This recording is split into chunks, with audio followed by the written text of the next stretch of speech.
Hello and welcome to Megan's Mystical Mashup, a spiritual conversation between me and a guest about life, the universe, and anything in between.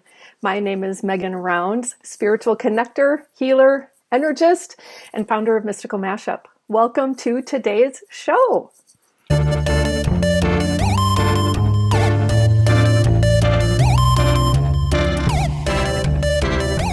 Today's guest has been a member of the Lightworkers Lab for 3 years and spends most of her time here in the main lab, where she hosts the weekly program Messages from Spirit with Wendy Cooper every Wednesday at noon Pacific time.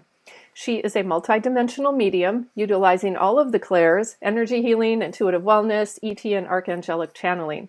She owns her own spiritual business and is a spiritual teacher and mentor and an intuitive life coach who assists people with manifestation and their soul's purpose. She is very interested in astrology, natural medicine, magic, and is also an artist, graphic designer, and photographer, and loves to hike on the nature trails, go to the beach in Santa Barbara, and as a big foodie, she also loves to cook. She resides in Santa Barbara, California, with a cat named Hitch, who some of you may have seen during her live broadcasts, and is at present blissing out in a new relationship with a soulmate who is also very intuitive. Please give a warm Lightworkers welcome to Wendy Cooper. Hi, Wendy. Hello. There we go. Hello. Hi. Yeah, it's good morning here. So. Yes. So good afternoon to you, I guess. Oh, just, right? Just barely afternoon. But thank you so much for taking time out of your Saturday morning to speak with us today. I'm so excited for this conversation and really happy you said yes. Oh, I'm so excited as well, Megan. I love the format of this show because it allows us to get to know some members of the lab in a more intimate way. And I think that's beautiful. So thank you for having me. Well, thank you. So I'm so excited. It's my pleasure. Mm-hmm. Well, I always like to start with a really big question. And that question likely will take us the whole time, and that's totally fine. But what the purpose of the show is in part to share your spiritual journey, and with the hope that other people who are listening in will find things in what you share that resonates with them or in some way may guide them or help them or they can learn from. So sure. That big piece about your spiritual journey, and then if you can add in a little bit about how you found the Lightworkers Lab for good measure, that'd be fun too. Sure. So, yeah, it's been quite a journey.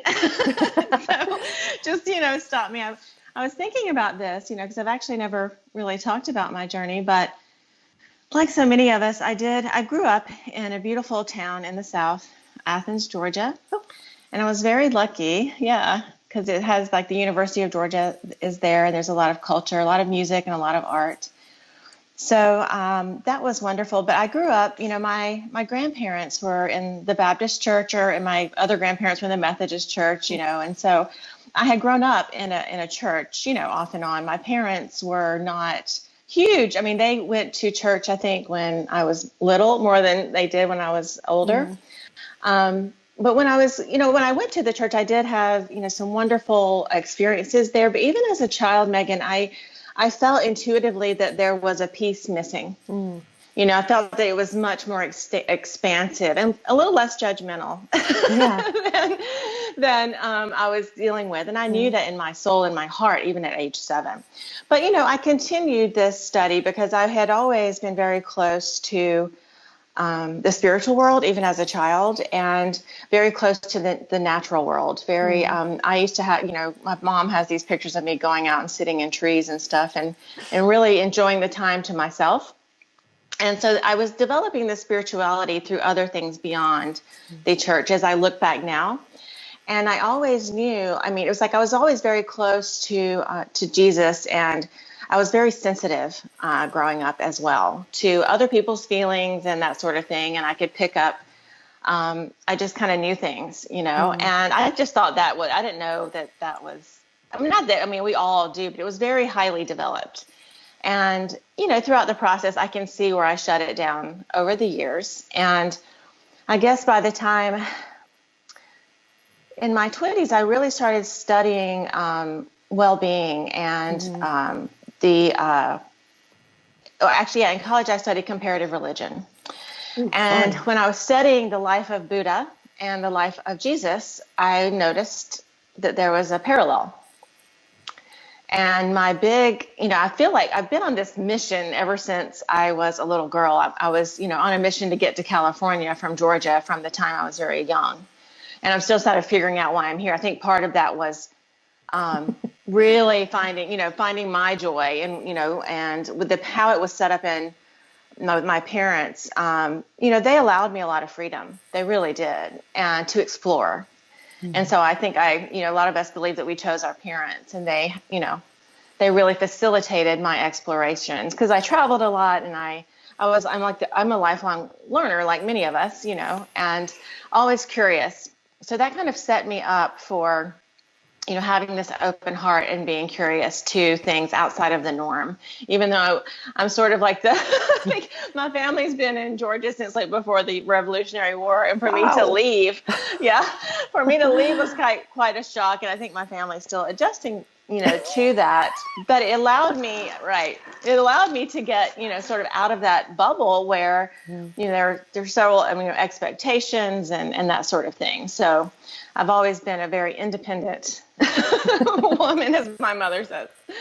So to kind of wrap that up, I knew that there was something else, and kind of speed up a few years. I always kind of knew that I would be in the art world because that was the way that I was channeling my first, when I really started having some spiritual awakenings, and I knew that part of my mission was to really sort of, instead of create barriers, to help with,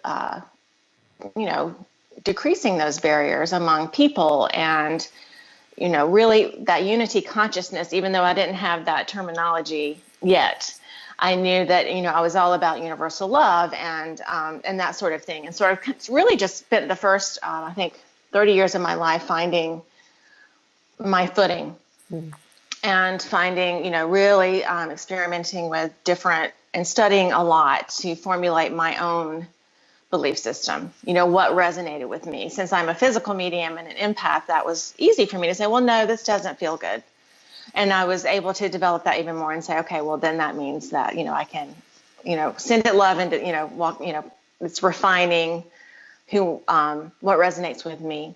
Sure. So through the art world, my studies mainly in college were in art. And then I was a professor in the Midwest and for 6 years. And it was a great experience because it really started off my teaching. Because that runs in my family. There's a lot of teachers. And so I had this vision of like, okay, I'll be a teacher and a professor, and then I can have my summers off and do research, and I'll have that freedom to express. It was always, I needed this freedom to express myself.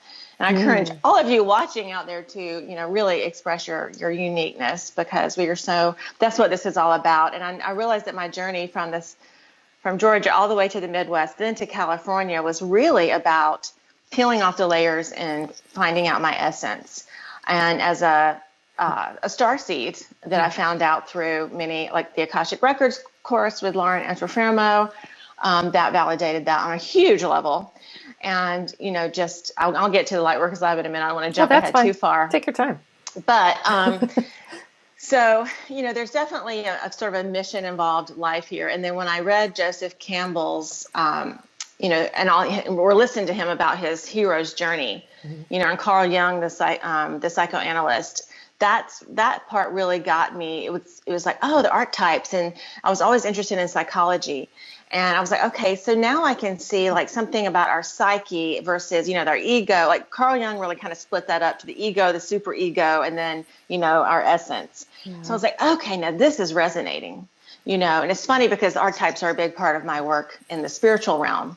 So it all kind of fits together. Yeah, because we had like these, because I work with cosmic or ETs, energies, and I, and they all represent or have a certain essence or a very specific energy frequency, which is what I'm discovering now. So going back to when I was a professor, something, happened. It was rather traumatic in my life after 6 years of teaching, and it pretty much put me on my back. And I remember lying on the bed and I'm saying, okay, you've got my attention. After this, speaking to the angels mainly. It was funny how I picked the angels because I'd always felt, Jesus and that connection growing up in the church and really feeling that unconditional love versus the dogma that, kind of goes along with, or the judgment that goes along with that in some traditions. And so I really called out to the angels, and I was lying on my back and I said, okay, you got my attention. What do you want?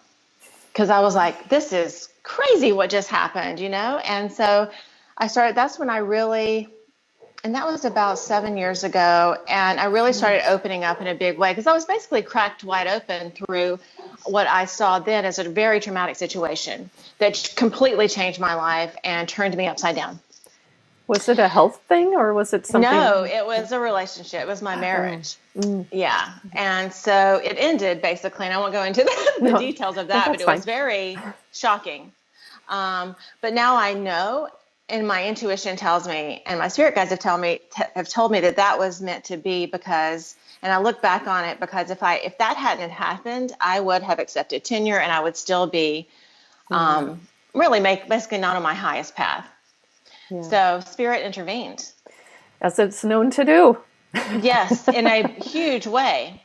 To the point where it was a small college town south of St. Louis, small enough that I knew so many people in the town, and we had established, a life there. But it got to the point where I needed to go, and I knew it because I was coming out to California in the summers because I had summers off to take workshops, and stuff like that. So I said, I looked at the chair of the department, and I said, he said, they offered me tenure. And I said, I'm really sorry, but I'm not going to be here next year. Wow. And yes. And so, of course, my parents are like, oh, God. Yeah, wait, we don't understand. What does that even mean? We got her on the stable ground, of course, because they were really reticent when I changed my major from international business to art. So I've kind of sent through, they're always kind of like, what's she going to do next kind of thing. But in a good way. And so, I think they, admire that I actually, have the guts to do it. But I'm like, why not? That's why I'm here, evidently. I like evidentially. I love that. Evidentially, that kind of slipped out in that funny. So now speed up. So I got accepted I was studying depth psychology, body, mind, healing, somatics, which is body, mind, healing, because it resonated with me because I was an empath, but I didn't know what an empath was at the time. So moved to California, was working on a PhD at Pacifica Graduate Institute. It's a depth psychology, transpersonal psychology. It's phenomenal.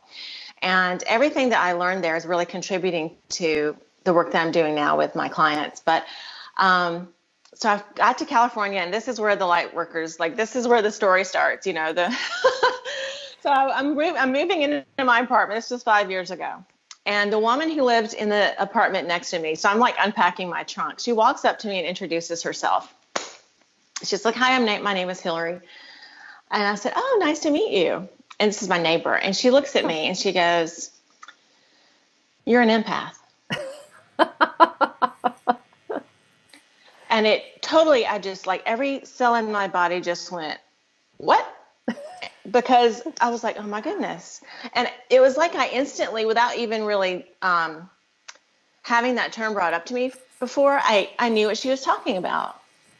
And I credit her, I always send her thank yous telepathically, because I feel like she was really the first person who saw me in that way, and she said, well, I'm a medium, and, da-da-da-da-da. And so we kind of ended up talking, and she hosted these workshops in Santa Barbara, and she invited me. And of course, being the ever curious one, I was like, sure. So I started going. And, there were just workshops, she would do them twice a month. And she is Hillary Michael. She actually is the founder of the Los Angeles School of Spiritual Arts. And she was my first mentor in all of this. So I worked with her for about 2 years very intensively. And she told me, she was one of Trisha Carr's early mediumship mentors. And she told me about Trisha. So I started listening to Trisha's podcast. And then I had a reading with Trisha. And she confirmed, much more that I was an empath.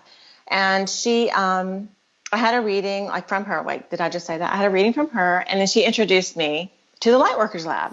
And she sent me the link.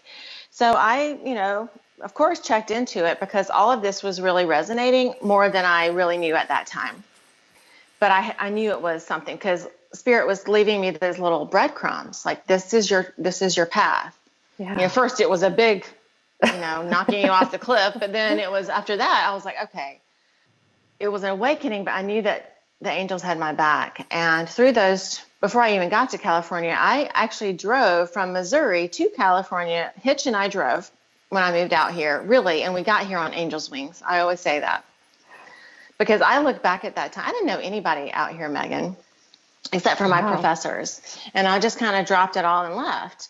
And that's not something that, I would normally do, but without thinking it through, because I am a planner, but I'm also like a big risk taker. Yeah. Well, that's kind of a nice balance. Yeah, it's kind of like, having that faith when needed, and following what is in alignment. And sometimes when we follow what is in alignment, it's a big risk, and it does create change. So I started, taking classes within the Lightworkers Lab, and of course, interacted with Crystal and Compton. And when everything that I was learning, I was like, yes, yes, yes, this is what I've always thought. This is what I've always, believed. And this group was just reinforcing all of that. And I was like, oh my gosh, I found my tribe. And it was so high vibe, because I had been, I'd explored other like spiritual groups online and empath groups, and the vibe wasn't as high. Not to be like judgmental, it's not about that. It's just what resonated with me. Mm-hmm. And it was, and I just, Crystal and all the moderators keep this space so full of light and love. Yeah. And you can tell it, it's tangible, especially to a physical medium. Yeah.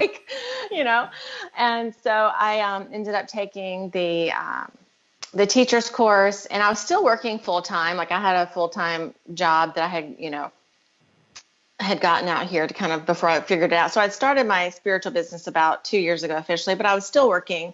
So I was trying to fit it all in.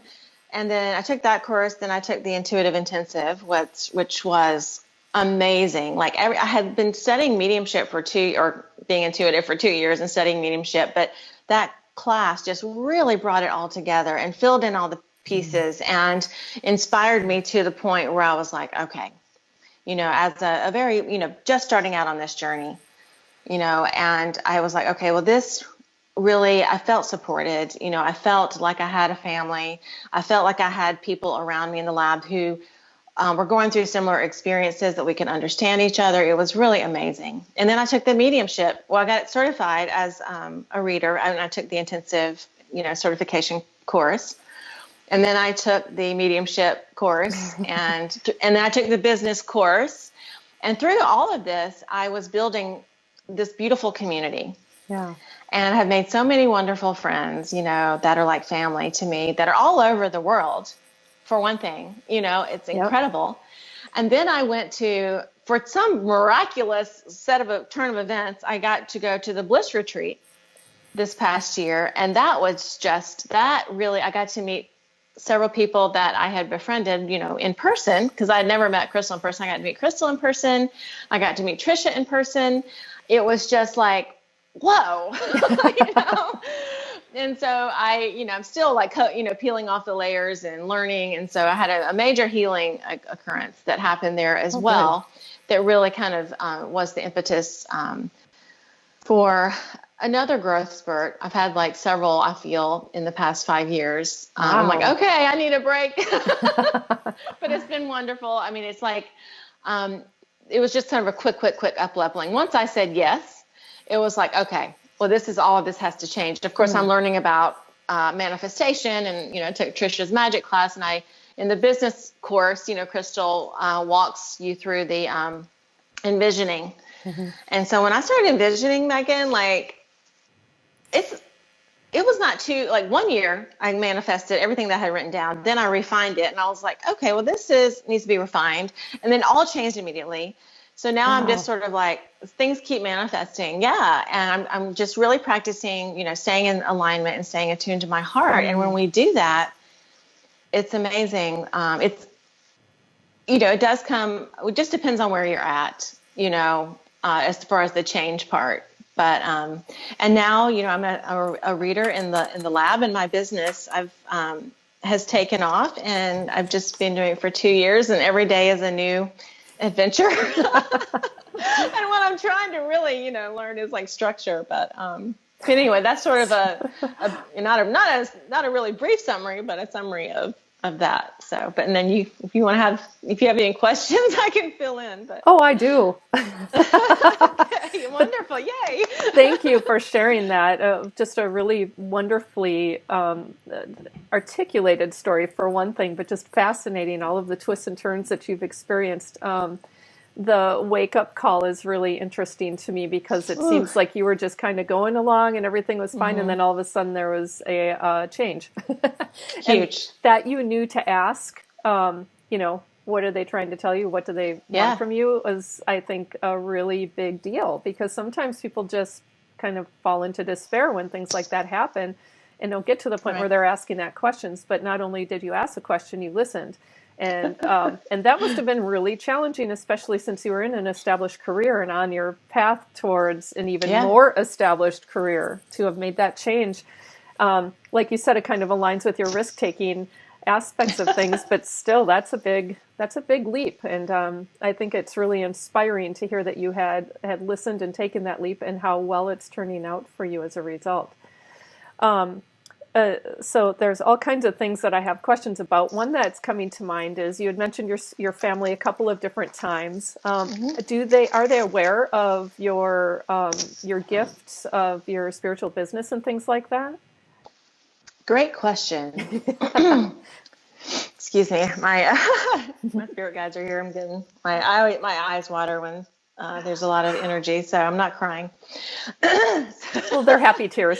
I do that too. I know. Yeah, they're just it's energy off-gassing. It's just like when there's high energy in the space, my body just kind of does that. But so parents, yes, and my parents are so lovely. They're still in Athens, and I have a brother who's 12 years younger. He's in Atlanta, and I have an adorable niece and nephew. But yes, my family. My mother is very psychic, and she's very close to, she doesn't go to church, but she's very spiritual. She works with Jesus a lot, and is an empath herself. When I talk to this, she knows. When I talk to her about this, her energy is halfway closed. I don't think she realizes this, but she doesn't know enough about it to be able to converse about it. So I tell her things, because my grandmother, her mother is a spirit guide of mine. And I tell her things, about grandmother, and, she kind of, I don't know if she really accepts it. I think on some level she does, but she probably thinks I'm taking it really, really out there when, it's not that it's out there. It's just for her and where she's at in her, whatever you want to call it, her spiritual path. Sure. That's just what she can, this is her world, and it's very structured. She has a very structured bubble around her. But what was I going to say about that? So she knows, and my father, I don't know if he knows or not. I haven't come right out and said, I pretty much tell him I have a coaching business, but they see I have a business page, Life by Design, and they see that. They see my page, but I haven't really gotten a lot of feedback. And my brother is still sort of figuring out where he's at. He's sort of an agnostic right now and kind of just, discovering things. But I just see them all where they are and send them love. And I had to release a lot of the stuff that I had around, their expectations of me versus what my spiritual mission and purpose is. And sometimes that doesn't align, with what our families think we should be and do and that sort of thing. And so that took a lot of, navigating, and I just always come back and align with my heart and say, okay, well, this is my truth. And, wherever they are, I'm not judging them. I did go through a period of banging my head up against the wall. I'll be totally honest. Many do. with them. Yeah, for not even understanding me and not even being interested was the Yeah. kicker for me. Yeah. But then I just figured out it's not even about words at this point. When I go home and I'm just resonating at that frequency and sending them love, all of the other drama just kind of goes away because, I'm not feeding into it as much as I do, and I'm not getting my feelings hurt, as much as I do. I'm like, I accept myself. I have my spiritual community. I'm here for my purpose, to help others and to enlighten others of everything is made of energy, as we know, and then why all of that makes sense. And it's very scientific, Yep. and also enlightening, if you look at, the life of, all of the ascended masters and the essential truth of unconditional love and what that is, just really broadening our experience, broadening our perception is really what I'm interested in. And it really excites me to no end. I'll bet. I mean, it excites me too that you're speaking my language in many different Mm-hmm. ways. So we seem to have a lot of commonalities in some aspects of our paths. I climbed trees as a kid too. I lived in trees most of the time and in Me nature, too. and had parents who were like, "Be back by dinner time." So I just hung out in the woods and along the lake shores and wandered aimlessly in so many different ways. And I'm so thankful for that. It's not something that is as easy to do today, and at least not where I live for my daughter. And so Beautiful. it's like I feel really fortunate for that. So yeah, that was really neat. And the fact that you recognized early on that you were sensitive, or did you recognize you were sensitive after Well, the you fact? know, yes, thank you for answering that. My first connection to who I was, because I knew that I'm not going to say different, but I knew Special, that unique. I knew, yeah, whatever you want to say. I knew that something was going on, So when I took the Myers-Briggs Oh, test, and I was an INFP, and of course I looked it up, and it said profession starving artist. I was like, oh, great. But, it's like less than 2% of the population, so that was like, okay, well then, yeah, I am, a less yeah. than 2% of the population. And then I went on to study the archetypes of astrology. And when I found out that I was a Cancer, and if you read, then I was like, oh, no wonder I'm so sensitive.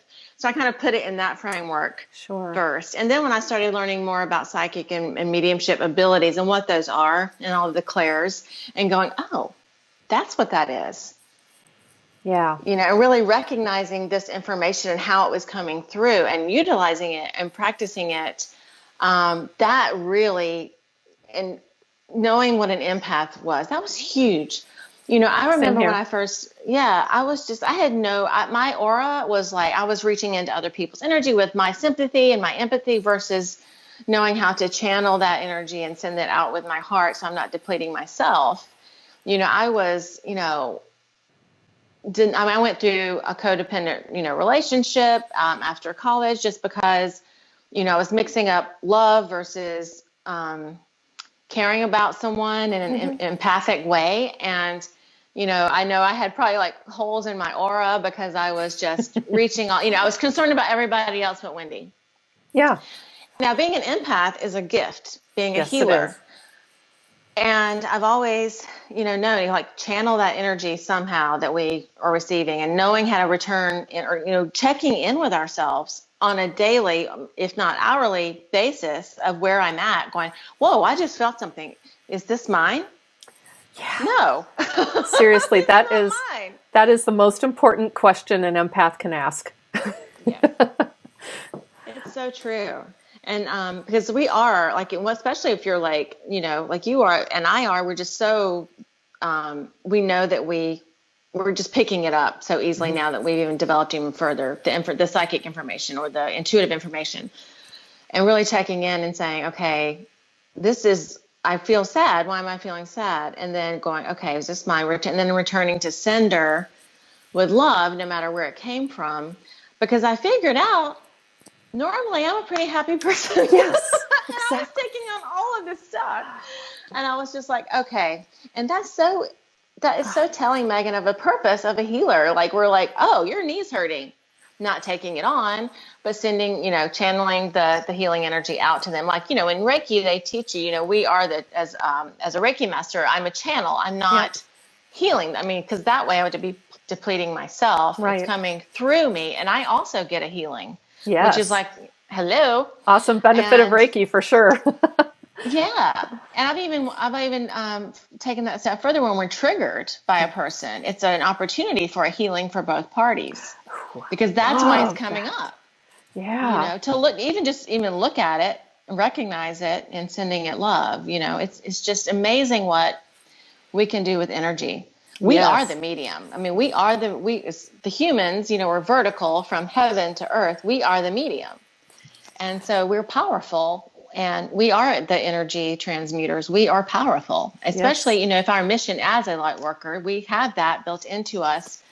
And just, with being an empath, I will tell you the Aldebaran, and if you ever heard of the Aldebaran, it's a star in the constellation of Taurus, but there are Aldebaran guides, there are Aldebaran spirits from this constellation or this star.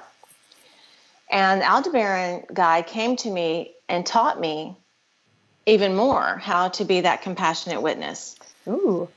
As an empath, just really, because I went into a meditation because one of actually my mentees said, you have this guide around you. And we put together, when I was talking about it, that it was Aldebaran, because it went back to Leah Jackson's description of Aldebaran, which was, they don't talk. You don't hear them. They're all about energy. And they work with energy workers in particular. And so I said, okay, I'm going to take this into a meditation, because that's, what we do. If we need to find out, we take it into a meditation. So I asked the Aldebaran guide to come in.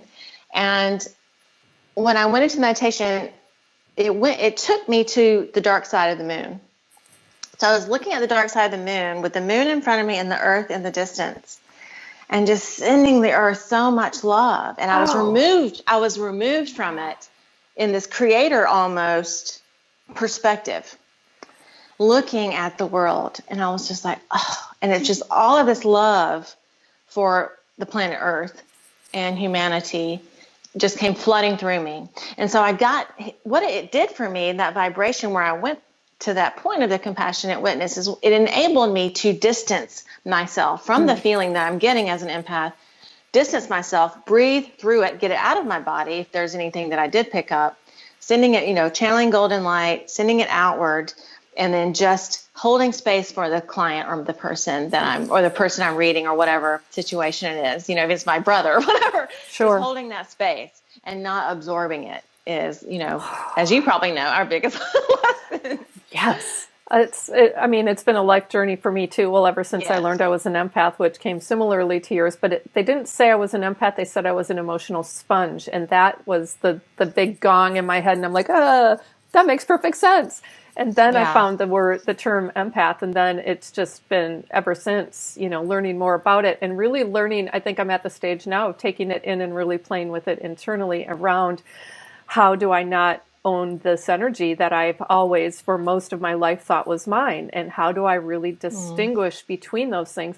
One of the things I'm playing with, and I'm just going to throw this out there because it's another, it's almost like the opposite of what you said about taking the zoom, the really distant view to see Earth, which I love, by the way. I've been playing in what is emotion, and how we label these emotions, angry, sad, fear, whatever. Me too. And we and judge shame them. is a big one. But so we have the label and we have the judgment, like shame is bad, right? And so all of that thing is attached to this emotion, but the emotion itself is actually neutral. It's just something, those things are our own. Not saying we personally attach that. Right. We all do, and we've learned and been conditioned, socially, about what is a good or a bad emotion a lot of the times, and what are the ones you're allowed to show and to what extent, and what ones do you need to stay inside. So we judge them all the time. So I've been practicing Like, removing don't the judge label. what you're judging. Exactly. Well, and it's like, okay, so for, I was feeling overwhelmed with some things, and like, that's a label, right? Overwhelmed. But I'm like, and so I decided that was a bad thing, that I didn't like feeling it, and decided ultimately that it may have also, it had been my experience, but also from some of my surroundings, that it wasn't all mine. It just compiled into this huge, big knot of emotion. And I'm like, well, what if I take the label out? And what if I take the judgment out, and then I just have the emotion, and it allowed me to get curious about the emotion and really pay attention to it. And when I do that, the emotion dissipates. It doesn't bother me the way that it was before. And so for me, I'm finding that's a way to pass it through, Yeah. by allowing it the freedom to just be an emotion without the name and the judgment. Yeah, and let it flow through you, because I think if we judge it, we stop it. And like one Yeah. of my early, And we ruminate on it a yeah, lot of one the of my time. early mentors, she was like, sit with it. Yeah. Because if you stuff it away, it's just going to end up in your subconscious and come out later as a shadow work or a nightmare, Yeah. is what it does, is where it actually goes. Yeah. If we don't release it, or in our bodies as a health issue. Yes. So I love that you do that. I'm going to start practicing that. I've been thinking a lot about emotions too. And, these things that just come up, and looking at them like shame, or, because shame is almost like a result of judgment, it's like, and how they are all interconnected. It's so funny that you said that, because I've been really thinking about it too. So thank you for that offering. My pleasure. And I do think that we have access to pretty much the same information. I mean, I did not come up with that myself. That was given to me. I didn't catch the name of who it was that gave it to me. Spiritually speaking, I don't often get that level of detail. I get the information, and it's like, thank you, and same here.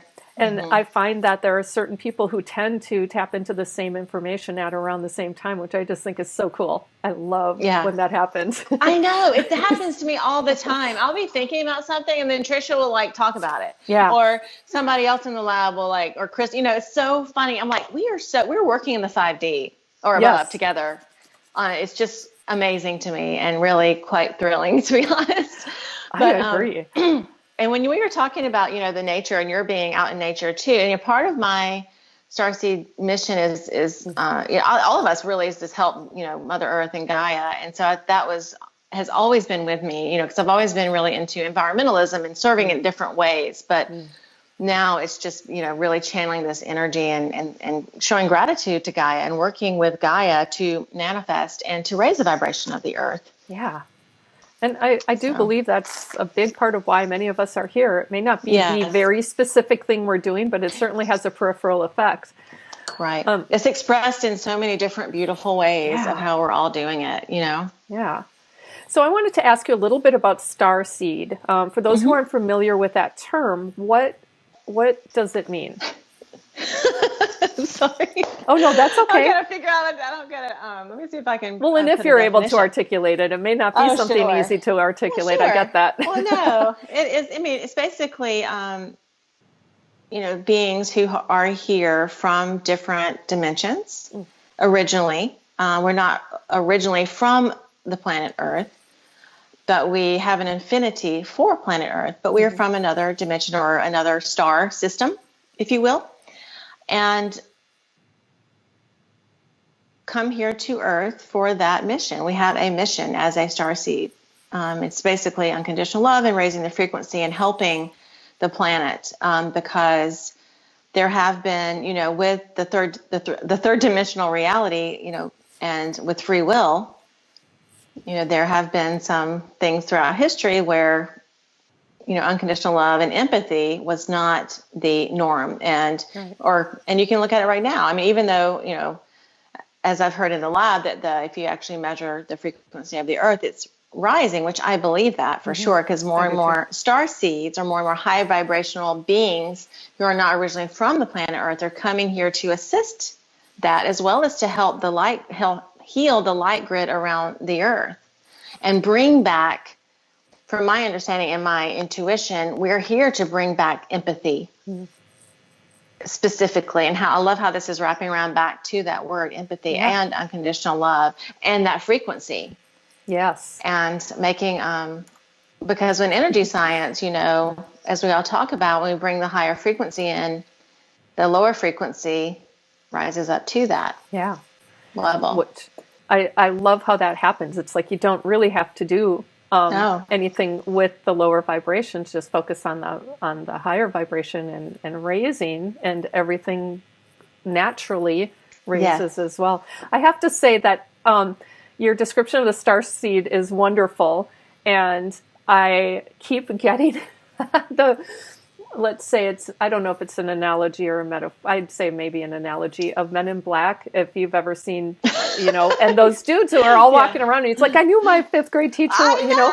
and it's like, that Yes. has always really stood out to me, because more and more, it's like, I think I'm starting to recognize that in people when I meet them, that they have, and I never really knew before what I was noticing, until the language came. And now it's like, oh yeah, I totally understand this now. And, how many people are original, earthlings, I guess, Right. it's like, I don't know. But I know a lot aren't. And, it's starting to become more apparent, I think. And I just, I had to say that, because it's like hilarious when I'm seeing, the dudes who, hi Ted, just a fun, visual for what I really do think is happening and has been happening.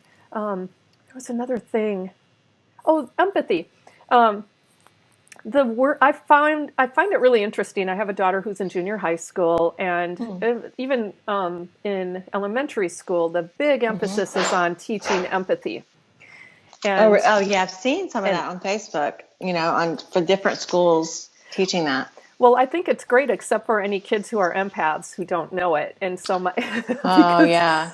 I mean, I Right. really do think it's important for kids to understand empathy, but coming at it from a person where it's like, okay, well, that's always been my norm. And the assumption oftentimes that's taught is that nobody is Right. that. And it's like, exactly. so not the case. And so I've always taken measures with my daughter to help her recognize the both and. It's like, it is important to have empathy for other people, but you also have to have compassion for yourself. You also have to have that self-love, because otherwise you give yourself away. And she's really experimenting with a lot of that right now. She's a highly compassionate person. I haven't decided yet. I haven't, she's still developing her, her whole personality. So she's always been really sensitive, but at the same point she can be very insensitive.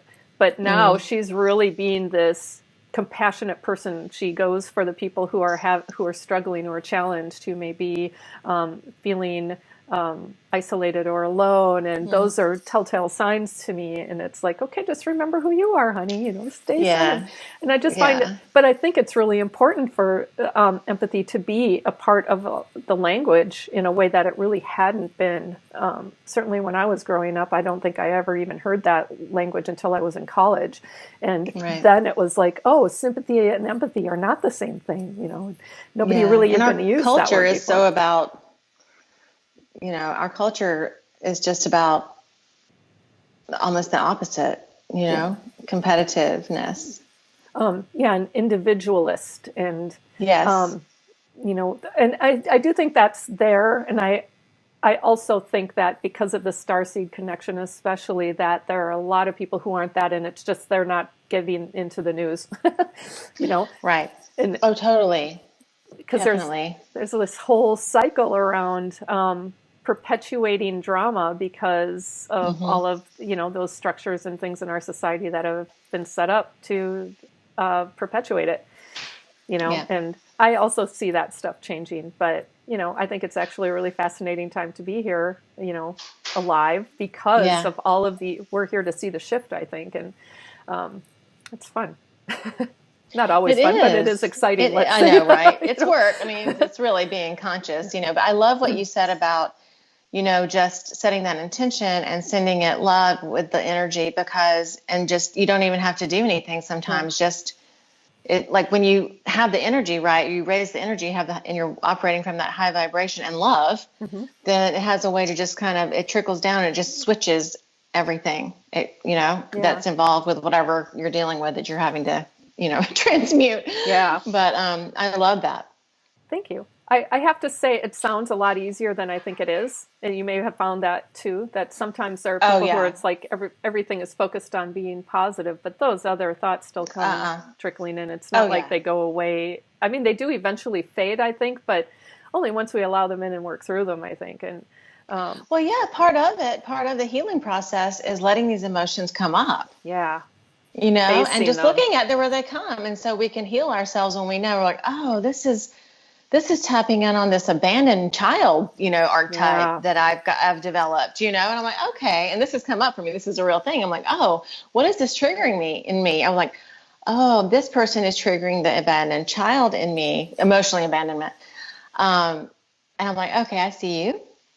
And I sit with it and I'm like, I love you. And then maybe I'll journal and just let spirit talk to me about what it is about this that I came here to learn Mm, and why, that's a and great. sometimes it's just a human thing. But sometimes it's much bigger, they're like, oh, well, you chose your parents to allow you this freedom. So you could become, get on your soul's path without any, blockages or, what's the word? They gave me that freedom. Yeah. So if they didn't, if I had parents that I used to think I wanted, who told me everything to do, because they never did. I'm like, I'm just alone out here. Yeah. But they allowed me that freedom. And for that, I am eternally grateful. And when I looked at it like that and I send gratitude, it takes all the emotion out of it. And it's like, okay, Yeah. I chose this. Of course I did. I create my world with spirit, right? Yeah. Well, and I mean that cycle is a challenging one. It's like looking at Yes. parents are a really great example because it's like there are things, most kids are traumatized. I've heard or read things where every kid is traumatized. That's a big part of Yeah. the growth experience. Mm-hmm. And they almost have to go through, as I did, as it sounds like you did, this whole recognition and awareness of, okay, first of all, they were doing the best that they could. Yes. They did not have Yes. the tools that are Mm-mm. available today, and even if they did, they wouldn't have known where to go to find them. No, They were no. And it's up to surviving, and me yeah, to help them too and be a modeling behavior, yeah, yep. But then accepting, it's like, okay, well, they did the best they could, and accepting. it was a wonderful, I mean, a life lesson that I wouldn't have had I not had the experiences I had, Right. in part because of them or thanks to them. But coming to that is like it doesn't take a day.